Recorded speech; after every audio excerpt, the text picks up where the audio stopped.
জীবনের যে সমস্যা, প্রতিবন্ধী মানুষের জীবনের যে সংকট, প্রতিবন্ধী মানুষের জীবনের যে না পাওয়া, তার সঙ্গে ওতপ্রোতভাবে জড়িয়ে রয়েছে আমাদের চারপাশের সমাজের যে সংকট, আমাদের চারপাশের সমাজের যে প্রয়োজন মতন 4-5টা করে নিয়ে নেবেন।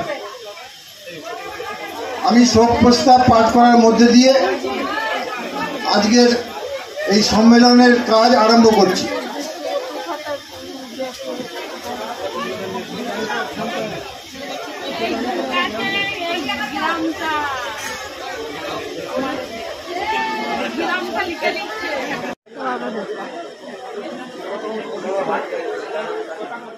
রাজ্য